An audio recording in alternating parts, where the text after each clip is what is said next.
सभी भक्तों को मेरा सादर प्रणाम। मैं आज आपको भगवान भोलेनाथ के खंडित शिवलिंग की एक सच्ची कहानी सुनाऊंगा। कैसे वह शिवलिंग खंडित हुआ और उस खंडित शिवलिंग की मान्यता इतनी क्यों है। तो यहाँ पर मैं आपको वह कहानी सुनाने जा रहा हूँ। कैसे भोलेनाथ एक साहूकार के सपने में आए और अपना मंदिर बनाने के लिए उस वक्त से कहा, अगर आप भी भगवान भोलेनाथ के सच्चे भक्त हैं तो इस कहानी को पूरा सुनना, बीच में छोड़कर जाने की गलती मत करना। भोलेनाथ की कृपा आनी रुक जाएगी, इसलिए एक सच्ची कहानी को पूरा सुने। साहूकार ने अपनी सामर्थ्य अनुसार भोले बाबा का एक भव्य मंदिर रानीखेत के हड़ा खान नामक जगह पर बनाया, जो एक खंडित शिवलिंग था जिसको पूजने के लिए लोग देश से ही नहीं बल्कि विदेश देशों से भी आते हैं। प्राचीन समय की बात है, जब ग्वाले अपनी गायों को लेकर जंगल में चराने ले गए थे, फिर दूध बेचकर अपने घर का पालन पोषण करते थे। एक बार एक ग्वाले की गाय जब शाम को घर पहुंची तो उसने दूध नहीं दिया। यह देख ग्वाला बहुत ही अधिक परेशान हुआ, क्योंकि गाय के दूध नहीं देने से उसकी जरूरत की वस्तुएं खरीदने में उसे दिक्कत हो रही थी। यह सिलसिला इसी प्रकार चलता रहा और वह ग्वाला बहुत ही परेशान हो गया और वह जंगल जाते समय उसी गाय के साथ हो लिया और पूरे दिन गाय को ही देखता रहा। जब ग्वालों को शाम के समय घर वापसी जाने का समय हुआ तो उसने देखा कि उसकी गाय एक स्थान पर खड़ी होकर दूध दे रही है।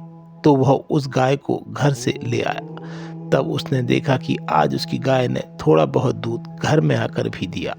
अब वह रोज ही उस गाय के साथ ही रहता और उसके देखता कि वह गाय हर रोज एक ही स्थान पर खड़ी होती है और दूध देती है। यह बात उस ग्वाले को बिल्कुल भी पसंद नहीं आई और उसको बहुत ही गुस्सा आया और वह उस स्थान पर गया। उसने देखा कि वहां पर एक छोटा सा पत्थर है जो जमीन में दबा हुआ है। उसने उसे निकालने की बहुत कोशिश की, पर वह पत्थर नहीं निकल पाया। इससे उसका गुस्सा और भी अधिक बढ़ गया। तब उसने जो उसके हाथ में कुल्हाड़ी थी उससे उस पर लगातार प्रहार शुरू कर दिया और वह थक हार कर रुक गया और गुस्से में अपने घर आ गया। अब उस ग्वाले ने उस गाय को चराने के लिए जंगल में ले जाना बंद कर दिया और घर में बांध कर ही उसे घास देने लगा। इससे कुछ समय बाद वह गाय बीमार पड़ गई और उसने दूध देना भी बंद कर दिया, जिस कारण वह ग्वाला बहुत ही अधिक दुखी हुआ।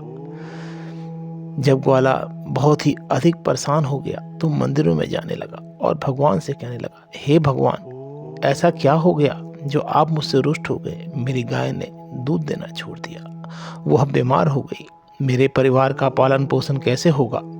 फिर उसी रात भगवान भोलेनाथ ने स्वप्न में उसे दर्शन दिए और कहा कि भक्त, जिस पत्थर को तूने कुल्हाड़ी से तोड़ा था वह मेरा शिवलिंग था। वहां पर मैं स्वयं विराजमान था, जिसे तूने अब चोट पहुंचाकर पूरी तरह खंडित कर दिया है, पर मैं वहां आज भी विराजमान हूँ। तूने मुझे चोट पहुंचाई है और उस गाय को तूने घर में ही बांध रखा है, जो मेरी सच्ची भक्त थी, जो अपने दूध से मेरा रोज अभिषेक करती थी।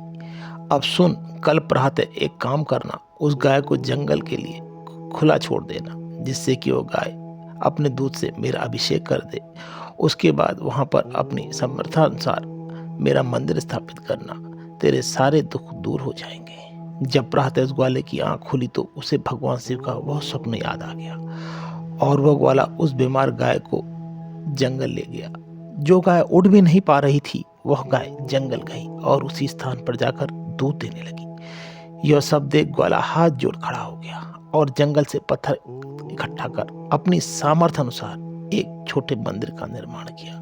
उसके बाद तो भगवान की ऐसी कृपा हुई कि ग्वाला देखते ही देखते एक धनवान व्यक्ति बन गया। फिर ग्वाले ने वहां पर एक बड़ा मंदिर बनाया। फिर भोलेनाथ रामनगर के एक साहूकार के सपने में आए और अपने मंदिर को भव्य मंदिर बनाने के लिए कहा। तब रामनगर के साहूकार ने उस ग्वाले की मदद से एक भव्य मंदिर बनाया, जो आज उत्तराखंड के रानीखेत में हेड़ा खान बाबा के नाम से जाना जाता है। और उस मंदिर में यह पूरी कहानी खुदी हुई है। जो भी भक्त उस मंदिर में जाकर इस कहानी को पढ़ता है वह भक्त की सभी इच्छाएं पूरी होती हैं और भगवान उसे मनवांछित फल देते हैं। भगवान भोलेनाथ जी के दर्शन के लिए देश से ही नहीं बल्कि विदेशों से भी भक्त आते हैं। वह खंडित शिवलिंग की इतनी अधिक मान्यता है कि वह जो भी भक्त जाता है उसकी सारी मनोकामनाएं पूर्ण हो जाती हैं। अगर आप यह कहानी सुन रहे हैं और इसमें बोलने में मेरे से कोई त्रुटि हुई हो तो उसके लिए मैं आपसे क्षमा चाहता हूँ और भगवान भोलेनाथ से प्रार्थना करता हूँ कि जिस भक्त ने यह कहानी पूरी सुनी है उसकी सभी मनोकामनाएं को पूर्ण करे।